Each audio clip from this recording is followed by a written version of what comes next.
9 tests failed, dropping the simulated ICU into darkness. The flaw remained hidden until a night shift technician heard a contactor close early, recognizing the missing micro delay before the screens threw an error. He logged a repair ticket and recalibrated the legacy cabinet alone. He verified the mechanical click cadence to confirm flawless power handoffs, leaving the new rig untouched. The system passed acceptance testing the next morning. Human Resources fired him before noon.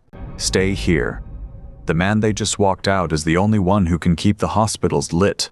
Bruce Anderson stood in the service corridor of Whitlock Energy Systems at 4:47 in the morning, checking the final air handler of his shift, with the slow, deliberate attention of a man who knew exactly what could fail.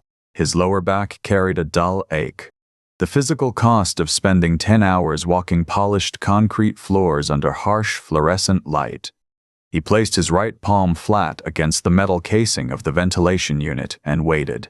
Feeling the steady vibration of the fan motor, he confirmed the mechanical integrity through touch before marking his clipboard. The loading dock was completely empty when he swiped his plastic identification badge across the security terminal.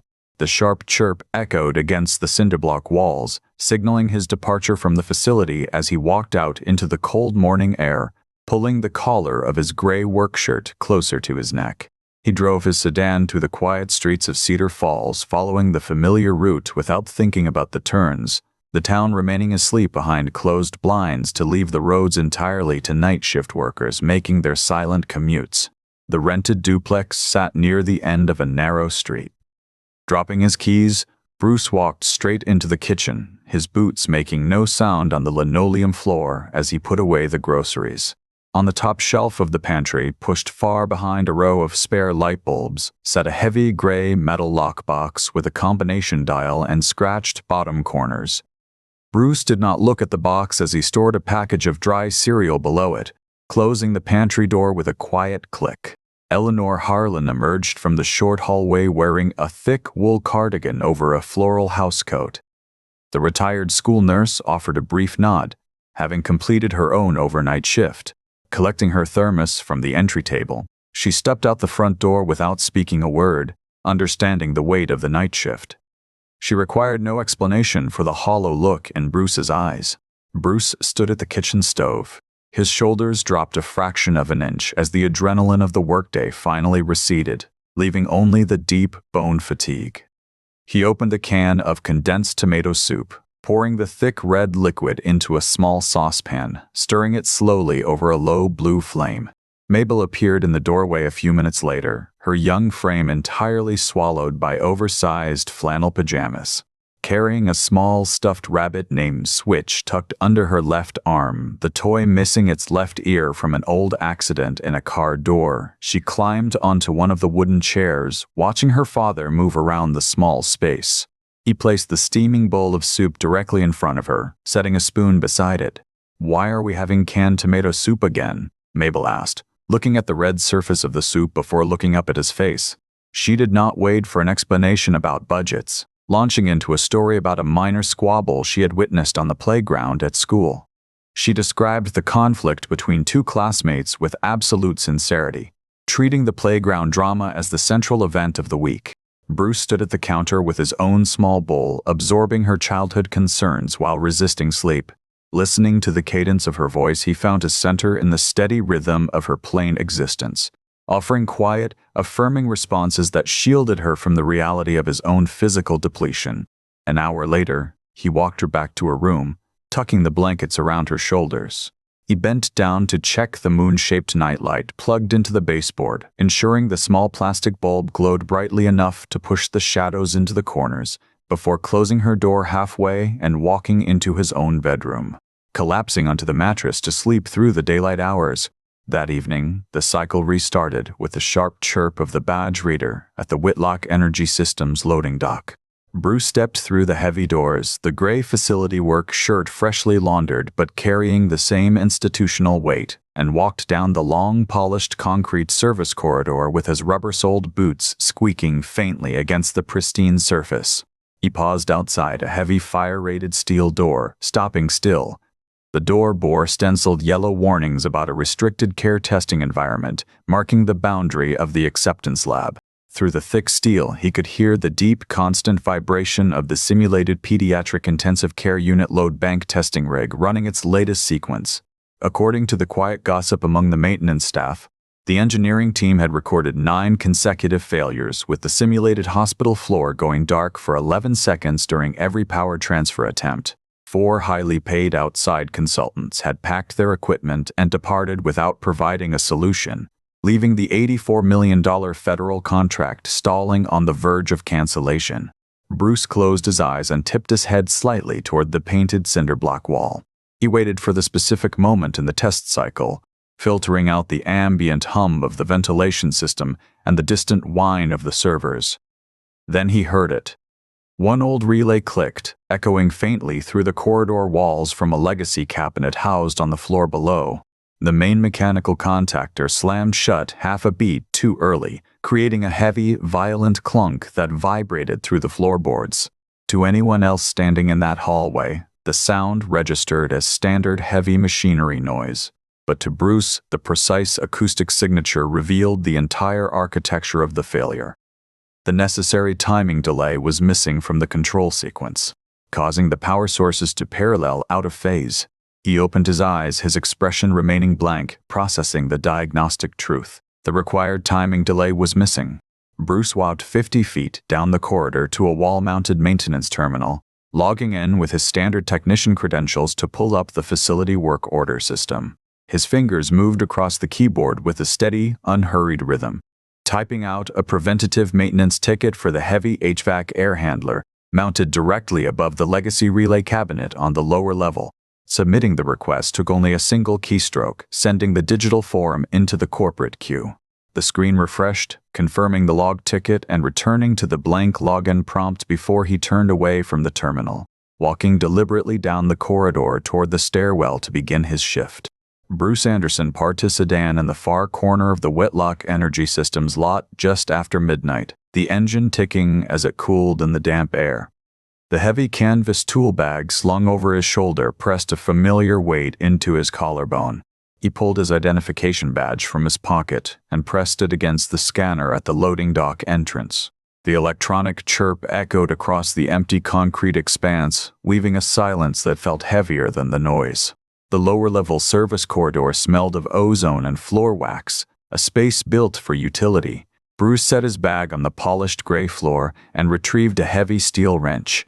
He reached up and opened the large HVAC access panel mounted above the relay cabinet, establishing the preventative maintenance cover he had logged into the system 4 hours earlier. He went to one knee before the cabinet below the air handler. He produced a smaller driver from his bag and removed the 4 screws securing the lower plate. The heavy metal cover came away to expose a thicket of wires and analog potentiometers. Reaching past the standard diagnostic interfaces, his fingers located a small, recessed port tucked deep within the casing. He had installed the backdoor connection 12 years ago, when the building's network architecture still relied on physical failsafes rather than remote authorization. Unzipping the secondary compartment of his bag, he pulled out a diagnostic laptop and a custom soldered cable with rubber coating worn smooth from years of storage. He pushed the proprietary connector into the hidden port until it seated with a solid click. He opened the laptop and waited for the screen to illuminate his hands in the dim corridor. Bruce initiated the patch code. The command prompt filled with cascading lines of text, executing the instructions to reintroduce the delay sequence into the solid-state controller. The progress bar moved across the bottom of the screen, a slow crawl of white blocks against black. 5 floors above, the modern network security systems registered the anomaly. The automated defense protocols flagged an undocumented data exchange originating from a hardware node on the ground floor. An internal alarm triggered within the cybersecurity mainframe and initiated a trace sequence to identify the physical location of the intrusion. The timing window narrowed on Bruce's screen. The modern architecture operated with a speed the original systems had never possessed. He typed the masking sequence to cloak the laptop's media access control address. He moved with a fast precision that left no room for thought. The progress bar reached the final sector just as the security trace hit the subnet. Bruce struck the enter key. The screen flashed a confirmation message. The network registered the data insertion as a routine load balance flutter and dropped the trace. Bruce pulled the custom cable from the hidden port. He closed the laptop and put the equipment back into his bag. He replaced the lower plate on the cabinet, driving the 4 screws home with exact turns of his wrist. Standing up, he secured the HVAC access panel above, leaving the corridor looking exactly as it had 10 minutes earlier. He hoisted the tool bag onto his shoulder and walked back toward the loading dock, his stride steady on the concrete. Sitting in the driver's seat of his sedan in the dark parking lot, Bruce left the engine off. The cold night air seeped through the glass. He opened his cellular phone, the pale screen providing the only light in the vehicle. The email he had drafted to Martin Voss, the local attorney who handled Laurel's estate, contained the copied whistleblower logs with the transfer timing data and the evidence of the bypassed safety protocols. He pressed send. The phone searched for a secure connection with the external mail server. A loading icon spun in a continuous circle on the screen. The network connection stalled, trapped in a dead zone caused by the heavy structural shielding of the Whitlock facility. The message remained hanging in the outbox, undelivered. Bruce closed the phone, placed it in his pocket, and started the engine. He pulled out of the lot carrying the knowledge that his only insurance policy had not cleared the building. That morning, the fluorescent lights of the acceptance lab illuminated a room crowded with engineers standing in rigid posture. Alden Price stood near the primary console with his arms crossed over his chest. The team initiated the 58th test sequence of the simulated pediatric intensive care unit load bank. When the primary grid power dropped, the transfer sequence engaged. The telemetry graph remained stable. The system transferred the power load, achieving a clean average of exactly 2.4 seconds. The simulated hospital floor never lost power. The tension in the room broke into a murmur of low voices. Alden stepped closer to the screen, verifying the data readouts twice. He did not understand how the system had corrected itself, but the numbers on the display were solid. The federal contract was secure. Alden picked up the desk telephone and dialed Graham Sutter's office. He delivered the report of the successful test, his voice carrying the tone of a man who had survived a disaster he could not explain. Graham Sutter sat at his pristine desk in his quiet office overlooking the engineering floor. The surface of his desk was bare, save for a single silver laptop and a multi-line telephone. He listened to Alden's report without interrupting, acknowledging the success with a measured response. He placed the receiver back in its cradle. Graham did not smile. He pulled his laptop closer and opened the deep security logs from the overnight shift. He cross-referenced the silent network anomaly from the lower level with the physical access records of the building. His eyes scanned the time-stamped entries moving down the columns of data. The network anomaly highlighted in red, aligned with a single badge swipe at the loading dock. Graham sat in the quiet of his office. The name Bruce Anderson sat next to the corresponding time window. Graham did not reach for the phone. He left his hand flat on the desk, staring coldly at the timestamp. Graham Sutter remained seated at his desk, identifying the exact timestamp of the network anomaly on his silver laptop before cross-referencing it with a single badge swipe at the loading dock. The glow of the screen illuminated his face as he watched the digital footprint resolve into a single, irrefutable name. He did not pull the internal security alarm. He pulled the outbound server logs instead, locating an encrypted email packet trapped in the internal network queue that was directed toward a local attorney named Martin Voss. Graham saw the legal vulnerability with the clarity of a man who spent his life measuring institutional exposure. Firing a technician who had just reported a federal safety violation would expose Whitlock Energy Systems to catastrophic liability and dissolve the $84 million contract in a storm of federal audits. He executed a series of administrative commands, cleanly bypassing standard authorization protocols. The keystrokes were deliberate and unhurried. He terminated the outbound email node, revoked Bruce Anderson's physical badge access, and deleted the queued message before it ever crossed the firewall, leaving no trace on the external servers. Retrieving the printed security logs, Graham smoothed the heavy paper and walked to Marin Whitlock's office. Marin sat behind her expansive desk, reading a summary report of the morning's successful acceptance test. The room smelled faintly of ozone from the HVAC vents and expensive leather. Graham placed the log before her, carrying the posture of a man managing a routine procedural violation rather than a crisis. He explained the situation in measured institutional terms, framing the unauthorized connection to the legacy port as a malicious cyber-sabotage attempt against the Pediatric Intensive Care Unit load bank. He did not raise his voice. He let the severity of the words carry their own weight. Marin did not know Bruce Anderson. She had never seen his name beyond a standard payroll summary, but she knew the federal contract required absolute security. She asked 2 clarifying questions about their legal exposure. Then she accepted Graham's containment argument regarding a termination for cause to isolate the threat. She signed the termination order in 12 minutes, believing she was preserving the company her father built. Bruce Anderson walked across the engineering floor when his 2-way radio instructed him to report to Conference Room B. He stopped for a fraction of a second, his fingers tightening around his clipboard until the plastic cracked under the pressure. The sound was small, lost in the ambient hum of the facility, but it registered the exact weight of what was coming. He opened the heavy wooden door and found a cold, brightly lit space designed for institutional executions. Graham Sutter sat at the long table. Marin Whitlock stood near the window, watching the parking lot below with the distant posture of someone who preferred not to look closely at the machinery of consequence. Graham did not ask him to sit.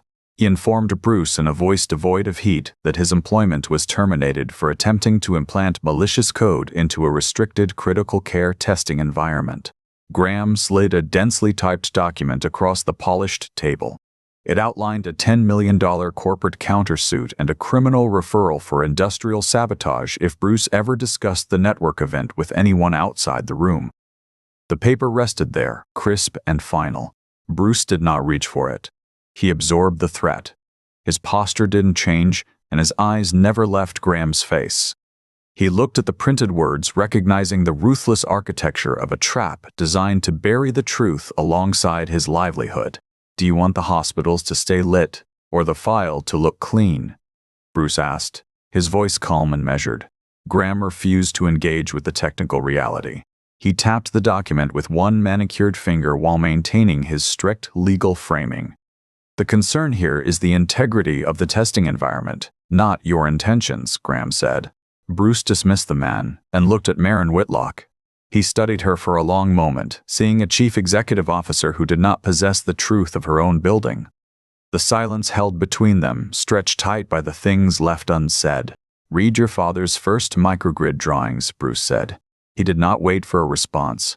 He turned and walked out of the room to fall into step between the 2 security guards waiting in the hallway, his posture unbroken. Marin remained standing by the window as the heavy door clicked shut. The silence in the room changed as Graham gathered his folders and offered a brief reassurance before leaving her alone. She walked out into the engineering floor hallway. The rhythm of the morning shift moved around her, but Bruce's parting words occupied her thoughts. She approached Orson Bell near a diagnostic station and asked a single, carefully worded question about whether her father's first microgrid drawings still existed in the archive. Orson looked at her. His posture deferred to her title, but his expression carried a weight she could not measure. He acknowledged that the drawings existed and walked away down the bright hallway. Bruce walked out through the loading dock doors with a cardboard box containing his jacket and his coffee mug pressed against his chest. He stood in the center of the asphalt parking lot alone. He pulled his cellular phone from his pocket. A red notification confirmed his message to Martin Voss had failed to send.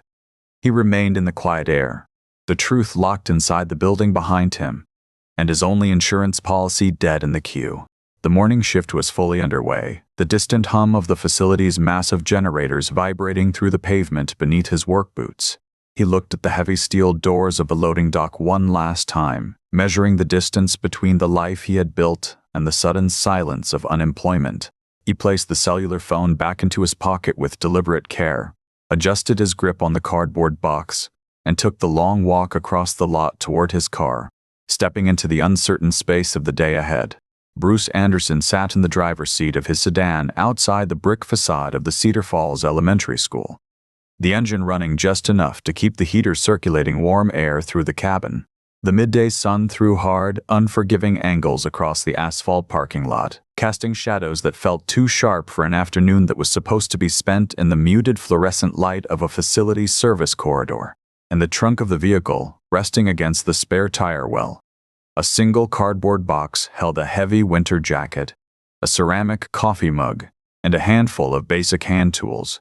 He watched the heavy metal double doors of the school entrance, counting the minutes before the final bell.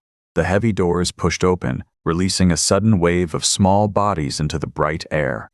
Mabel emerged near the edge of the crowd, wearing her green winter coat and clutching Switch under her left arm by his one remaining ear. She took the descending concrete steps with the deliberate caution of a child who had learned to watch her footing. Moving toward the usual pickup zone, she scanned the line of idling minivans, stopping her progression entirely when she saw his sedan parked in the visitor space in the middle of the afternoon. Mabel did not run to the vehicle. Standing on the sidewalk, she processed the visual anomaly of her father existing in the daylight hours before walking slowly toward the passenger door and pulling the handle. Climbing into the passenger seat, she pulled the belt across her chest until the metal tongue clicked into the receptacle. She studied him, her eyes bright with sudden calculation. "You are here before the sun goes down," she said, stating the fact plainly. "Can we go get the fried chicken in the paper bucket tonight?" Bruce placed his hands on the steering wheel, gripping the worn leather at the 10 and 2 positions until his knuckles lost their color and turned a stark, bloodless white against the dark material. A deep cold expanded inside his chest, freezing the air in his lungs. His checking account held enough for the next rent payment, and exactly 1 month of groceries if they eliminated all fresh produce. The cost of maintaining independent health insurance without a corporate subsidy exceeded that remainder by $400.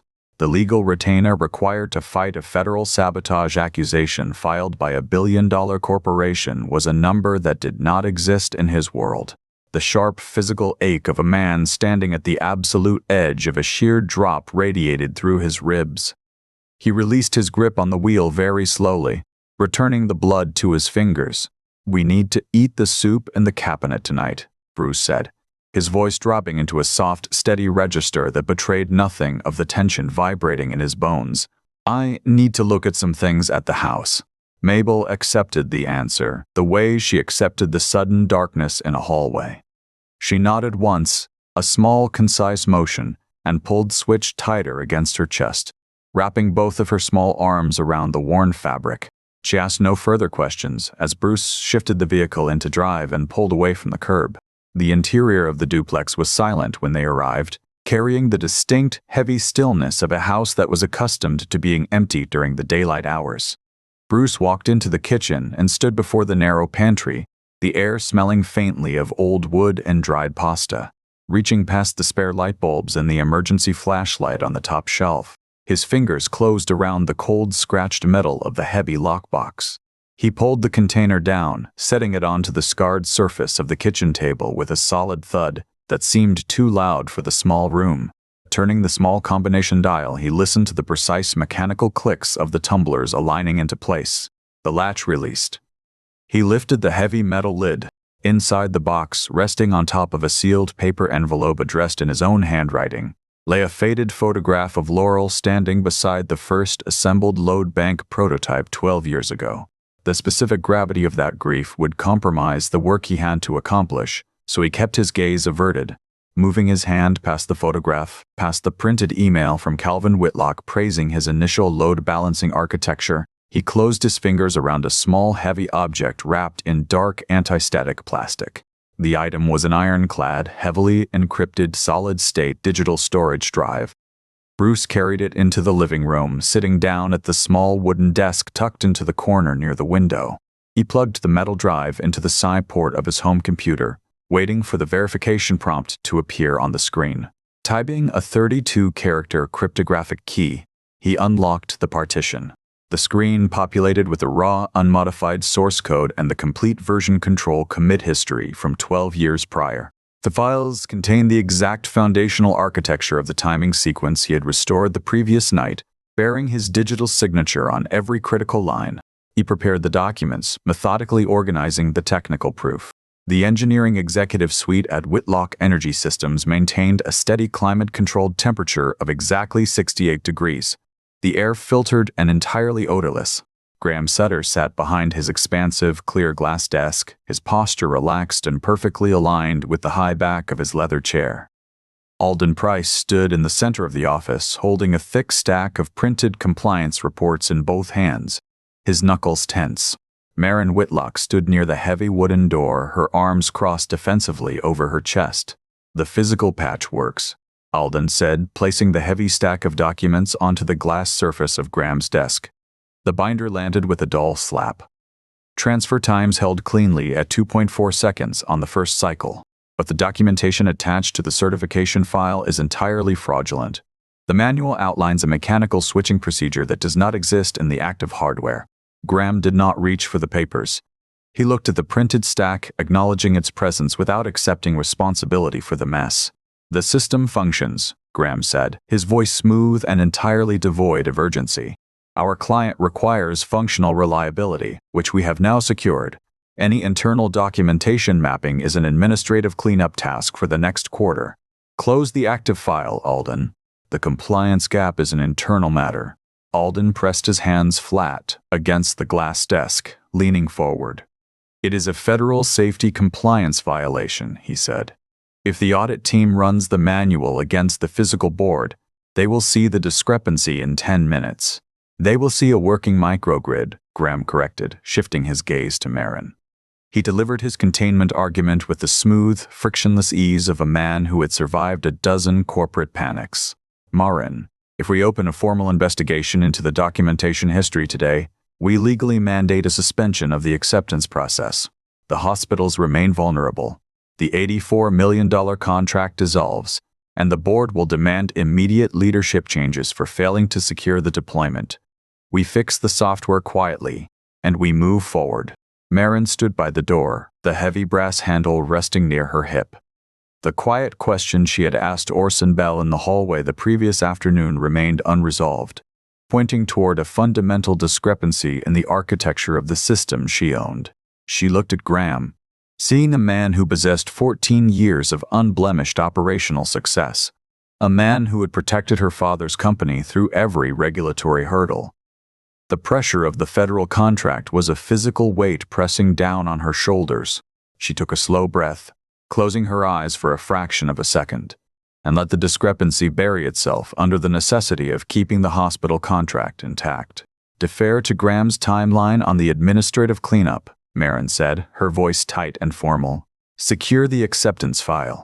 Night covered the duplex, stripping the last remaining warmth from the living room. Bruce Anderson sat perfectly still at the small wooden desk, the house silent except for the low, rhythmic hum of the kitchen refrigerator cycling through its cooling phase. The monitor of his home computer had gone dark, entering its sleep sequence. On the edge of the desk, plugged into the side port of the machine, the encrypted storage drive pulsed with a steady, rhythmic blue light. The small LED indicator flashed every 2 seconds, a relentless digital heartbeat in the dark room. Bruce watched the illumination blink against the grain of the cheap wood, calculating the exact cost of what he was about to do. Alden Price stood in the center of the executive office, his hands pressed flat against Marin Whitlock's expansive glass desk as morning sunlight cast a stark reflection across the surface. He looked directly at her, his posture carrying the inflexible rigidity of a man who had reached his professional limit. Wearing a standard blue work shirt that smelled faintly of copper wire. Leaning closer, his voice dropped low, vibrating with a tension that had built since the microgrid's acceptance test.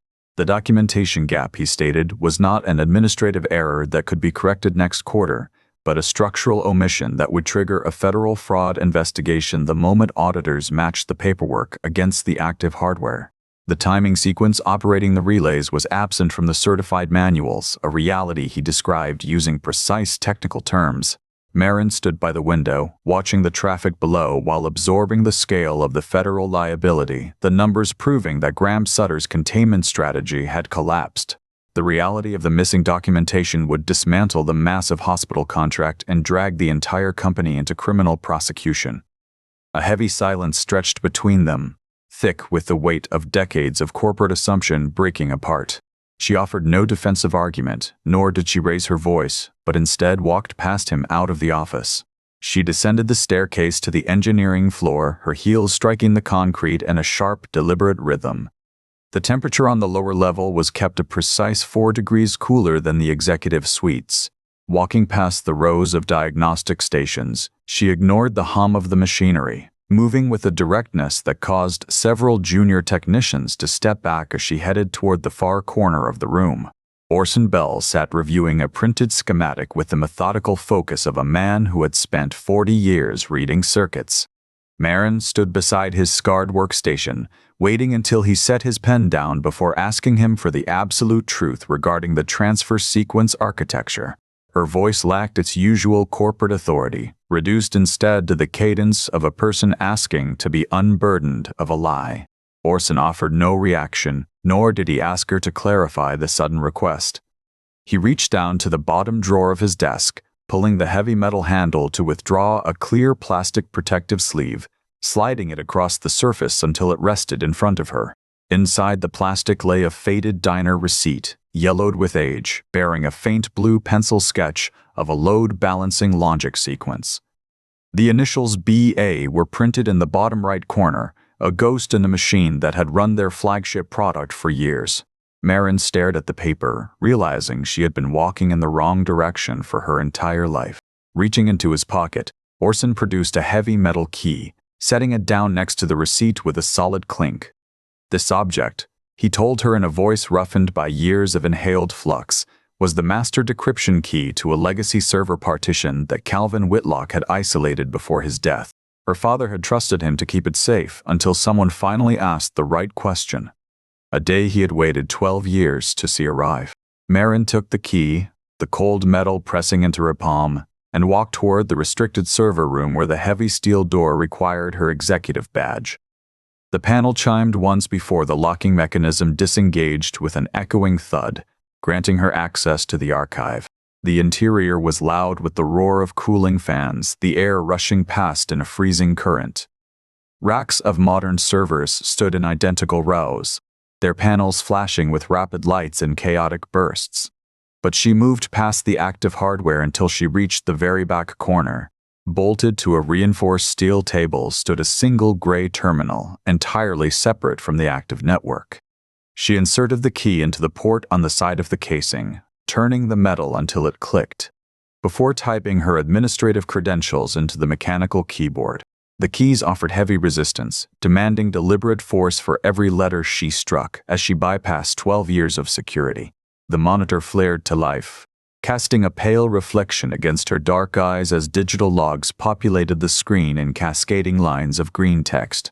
The record was preserved in a read-only archive that no subsequent update could overwrite, a digital vault that held the foundation of the company's success.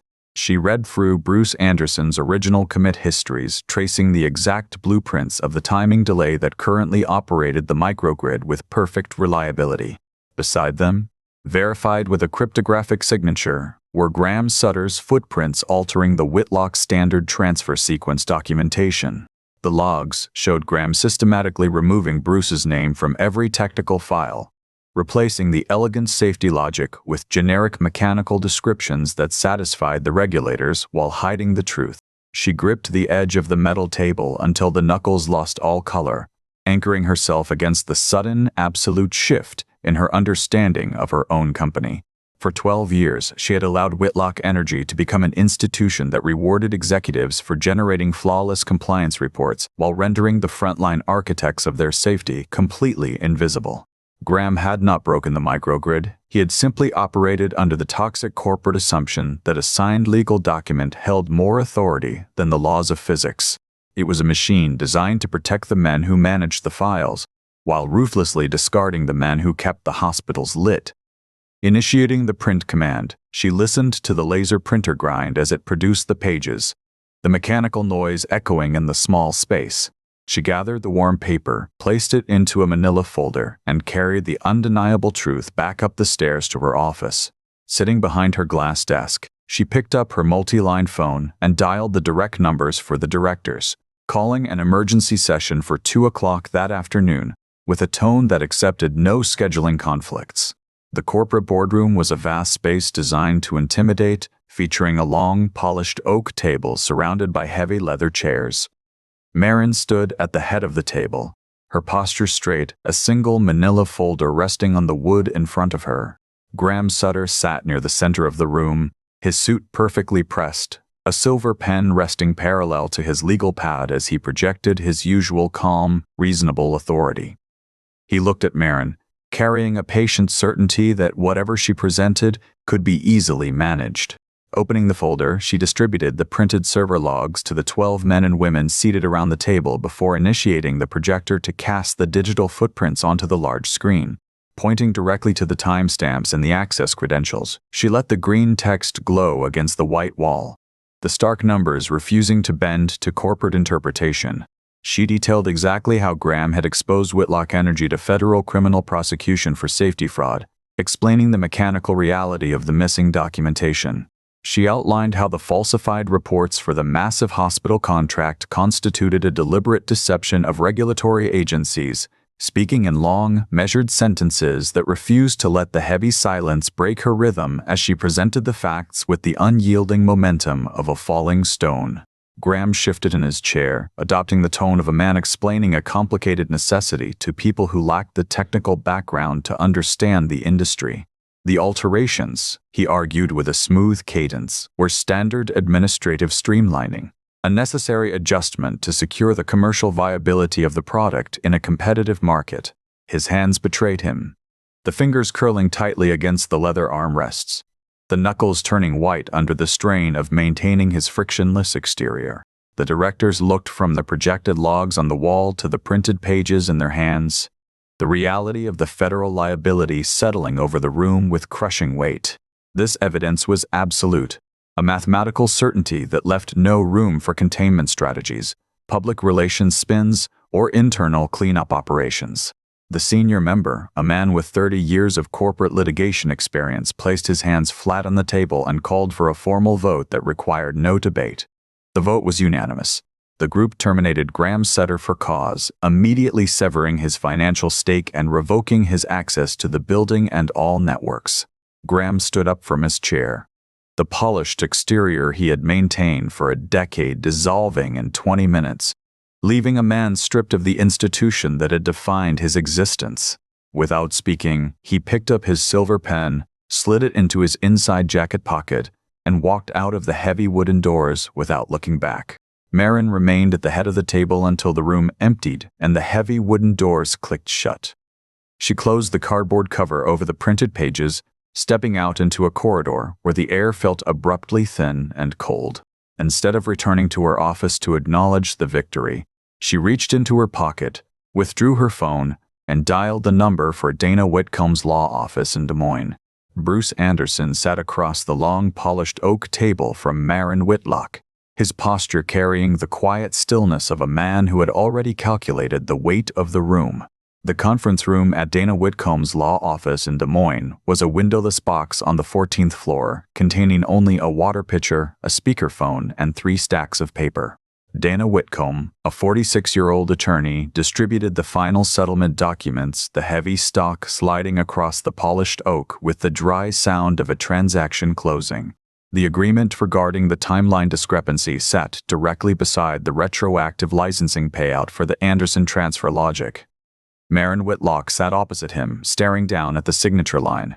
She offered no apology. The first page listed his reinstatement as principal grid architect, effective immediately, while the second outlined the retroactive payout for the logic controllers. Bruce picked up a black pen from the center tray. He read the clauses line by line, uncapped the pen, and signed his name at the bottom of the third page, closing the binder and pushing it back across the table without looking at Marin's face. 3 days later, Bruce walked through the front entrance of Whitlock Energy Systems. He clipped a new badge to the breast pocket of his work shirt, the plastic reading Principal Grid Architect. When he stepped onto the main engineering floor, the conversations around the fabrication presses stopped. The machinery ran on, the low industrial hum filling the sudden quiet of the staff. He walked down the center aisle, steady and unbothered by the sudden attention. Some of the older technicians stopped their work and gave slow, slight nods, while the newer hires stood in tight clusters near the tool cages watching him pass. Bruce did not stop at the management offices on the second floor. Marin stepped out of the executive stairwell and stopped at the railing overlooking the floor. She carried no notes and had allowed no press into the building. She waited until the last of the voices from the tool cages faded, looking out over the 300 engineers and technicians. Then she read a single sentence from the corporate mandate. Whitlock Energy acknowledges Bruce Anderson as the sole architect of the transfer logic currently operating in its critical care microgrid systems. Bruce did not stop his walk down the aisle. He offered no speech, turning instead to the nearest diagnostic station, pulling a maintenance manual from the rack and opening it to the first page. 3 months later, the first ice storm of the winter encased the region in a frozen shell. Inside the duplex on Tillman Road, the ambient temperature held steady at 68 degrees. Bruce stood in the hallway listening to the wind hit the single-pane windows, waiting. Mabel stood near her bedroom door, clutching her stuffed rabbit Switch against her chest by its remaining ear. She rubbed her eyes, looking past the steady yellow glow of the hallway nightlight toward the living room window, where the streetlights were completely dead. "The wind is loud," she mumbled, her voice thick with sleep. Bruce looked down at the soft yellow light reflecting on the floorboards and then at his daughter. "It's just a storm," Bruce said, his voice keeping its low, steady rhythm. "The battery for your light will last all night. Go back to bed." Mabel nodded slowly, turned around, and padded back into her room. At 2 a.m, the Whitlock control room was empty except for the overnight operator and Bruce. The space was illuminated by the green glow of the telemetry grid monitors mapping the 32 rural hospitals across the state. A text message appeared on the central console display, routed from the facility director at the Decorah Hospital. It contained 4 words. The lights held steady. Bruce looked up at the main displays, watching the stable transfer logs refresh in unbroken green columns. He rested his hands flat on the edge of the console, feeling the faint, steady vibration of the servers running 1 floor below.